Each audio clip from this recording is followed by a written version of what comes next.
author and defence and foreign policy consultant, Colonel Douglas Macgregor. Colonel, if they'd consulted you before last night, what would your advice have been to them? Well, it wouldn't have been a strike, and we would not now be at war with Iran. And I think the most important thing for your audience to understand is something that most Americans don't understand, George.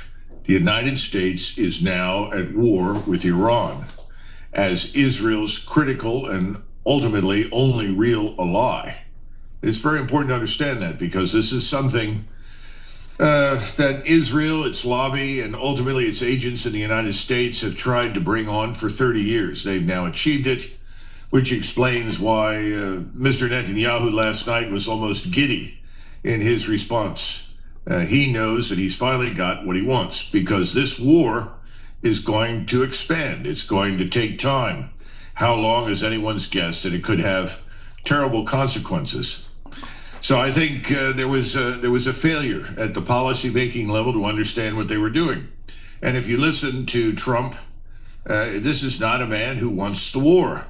And so instead of a strike going in, even though this had been rehearsed for innumerable times over many years, even though they'd rehearsed it and practiced it, what they ultimately did was harm nothing and accomplish nothing. They hit the equivalent of empty buildings, empty targets.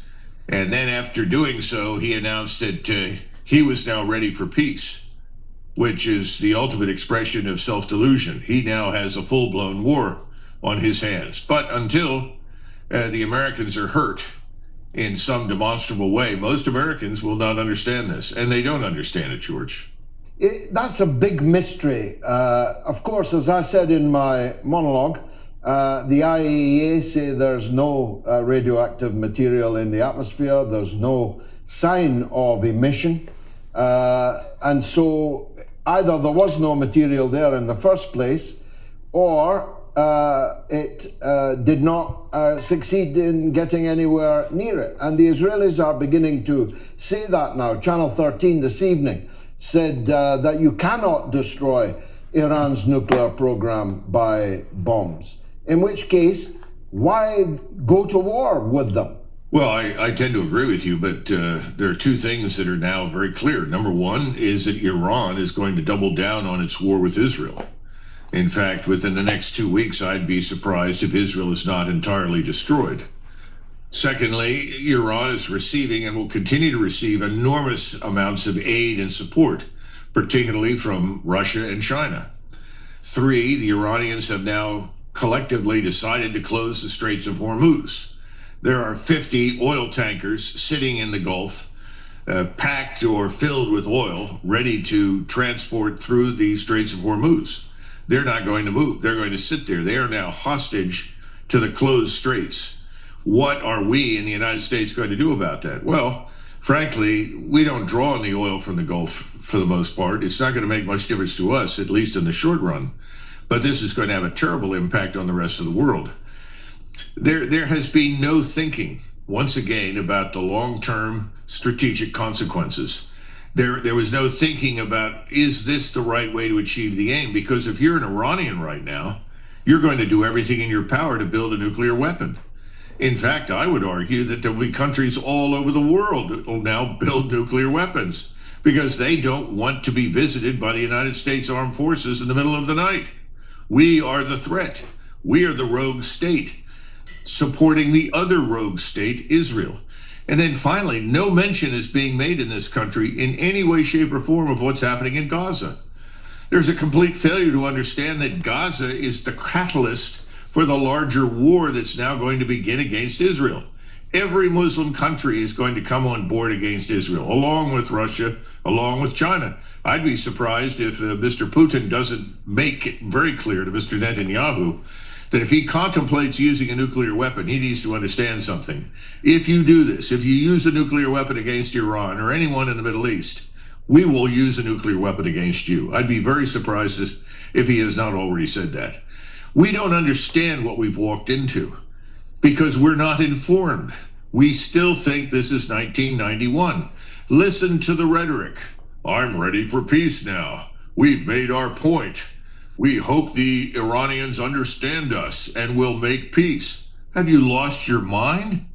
The war is now just beginning. Yes, it's not the beginning of the end, it's merely the end of the beginning, as Mr. Churchill said.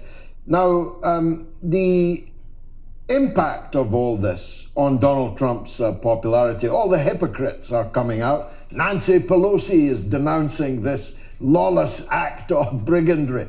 All the Democrat hypocrites who would have done exactly the same thing. Of course, they represent nearly half of the American people. And therefore, how many of Trump's voters now desert him is going to be a huge factor in the midterms, isn't it? Its impact on MAGA is surely going to be significant, because this is a total about-face for the Donald Trump that people thought they were electing. This is the man who denounced the Iraq War, who denounced Obama, accused him of being ready to go to war with Iran in order to win an election. This is the Tulsi Gabbard who said just weeks ago that in terms there was no case for this kind of an action. When people do an about-face like that, they must lose a part of their base. How do you quantify that, Colonel? Well, the desertions from so-called MAGA have already begun, because MAGA turns out to have been a myth. Let's be frank, it was never real. People voted for something that was never real. You've got to go back to the Republican National Convention. And during the Republican National Convention, there was a giant Israeli flag on the wall. And there was a placard above the flag that said, Israel first. And then a gentleman walked out to the podium, ostensibly representing the Israel lobby, and tried to lead cheers for Israel first. Well, the response was tepid, to say the least. But the people that voted for Donald Trump didn't understand what they were listening to. The signal was unambiguous and clear. You were voting for Israel first. And that's what you got for a cabinet. That's what you got for a government. Now, as you point out, that applied equally to the other side, regardless of what the other side says. We have a government in Washington that is corrupt to its core. It's corrupt, it's ineffective, it's incompetent. And that's what we are now going to discover in the days and weeks and months ahead. The whole place is going to come apart, because this war is going to expand. The family dictatorships that controlled the Arabian side of the Persian Gulf are not going to survive this. The Saudis are at high risk. Why are they at high risk? Why is King Abdullah in Jordan at high risk? Because there are hundreds of millions of Muslim Arabs that are saying this is unacceptable. This must stop. And you're going to see new governments come online. We are going to lose everything as a result of this overseas. We are inevitably going to be driven out of the Middle East, the thing that everyone said we were fighting to prevent. And we're going to watch Israel be destroyed day after day after day. In other words, the world is going to be turned upside down. Everything that we've supposedly worked for decades will be lost. Now, in the long run, this is a damn good thing for us. We need to get out of these places. We need to come home. And we haven't even talked about the potential for really bad things to happen inside the United States. Set aside the very likely financial meltdown that is coming. As soon as we start to lose troops, men, people, ships, anything, you're going to see the stock market react very negatively. That's not just the market, but we have the bond market. You're going to watch the interest rates rise. We're going to try and suppress the inevitable inflation that results. It's not going to happen overnight, but it's going to happen. And as these things grow worse, the demand here at home for change in everything. Most important, change overseas. Come home. No more wars. That pressure is going to be overwhelming. Doesn't matter who is in Washington and what they say. They're all going to confront this. So this is a in the language of fools in Washington, a game changer, as though this were a game. This is a strategic sea change. We don't get it, and we're not going to get it until all of the bad things happen that are coming. And by the way, there are a lot of people that are in the intelligence business that are professional who are now worried about terrible things happening here inside the United States. Our borders were open for years, George. We don't know who's in the country. We have people worried about the explosion of a dirty bomb inside our borders.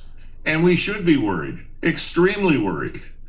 But until these things happen, the American people will not really wake up. They may walk away from Donald Trump and say, what a mistake we made, but they're not going to demand real action until they're hurt. That's coming. As the meme says, doesn't matter who you vote for, you get John McCain. Do you think there was any real opposition inside the leadership on this, or was that too deception? I have trouble believing anything that comes out of the government these days. I have to be frank. I know there's an awful lot of theater that goes on to try and entertain people and make them think something's happening that isn't. These people are feckless. They don't understand what they're doing. They don't understand what they've done. There's not a shred of humanity in any of them. One look at Gaza alone should be enough to drive people completely out of the region and say, no more cooperation, no collaboration against anyone with Israel until Gaza stops. It never comes up. It's not on television. And if it's not on television for most Americans, it probably doesn't exist. Finally, Colonel, and here I draw on your diplomatic and other skills. If I were a Russian leader, and Mr. Witkoff, say, or Mr. Rubio came to talk with me, I would have difficulty keeping a straight face as they made. I would have difficulty keeping a straight face as they made commitments or expressed intentions, because I would say, I've just watched you in real time deceive your own people, deceive the world about your true intentions with regard to Iran. Isn't this a potential death blow to American credibility diplomatically? Absolutely. No one believes anything we say anymore. So that would be a complete waste of time. No one believes that we can be trusted any longer. This is a death blow for that purpose. In the meantime, though, the Russians are bearing down on Kiev. Large numbers of their troops are moving offensively to the west. They're going to cross that river. They will move on Kiev, and they will move south towards Odessa. That's a foregone conclusion. And they can do that while they simultaneously support and assist Iran. I guess Russia just isn't as weak, backward, and incompetent as everybody said. And by the way, neither is Iran. No, absolutely correct. But what about China? Might this be an opportune time for China to make a move on reunification with Taiwan? China doesn't have to do that. Taiwan will voluntarily join China. That's a lot of nonsense. Neither the Chinese on Taiwan nor the Chinese on the mainland are interested in going to war with anybody for any reason. They're all about business. Their long-term goal is to end up looking a lot like Singapore. That's their model. This is not a warlike nation by any stretch of the imagination. You know, somebody was telling me the other day, doesn't President Trump understand the reason so many of our ships are so rusty is that they are at sea all the time? He keeps pointing to the Chinese ships, says they're not rusty. Well, of course they're not rusty, because they spend most of their time in port. Well, if you spend most of your time in port as a Navy, how good are you? You know, the Chinese are not interested in a war. That's all crap. But the Chinese are very interested in doing business. And you pointed to BRICS, and you pointed to the one belt, one road, and you're 100% correct. Iran is vital and essential to that project. And it's also vital and essential to Russian national security, because it touches the soft underbelly of Russia, which is Central Asia. Iran is not going to be allowed to lose. There will be no defeat of Iran. So if we double down on this, as I'm sure we'll try to do, we won't have any choice because we're going to be the recipients of retaliation. It's not going to work.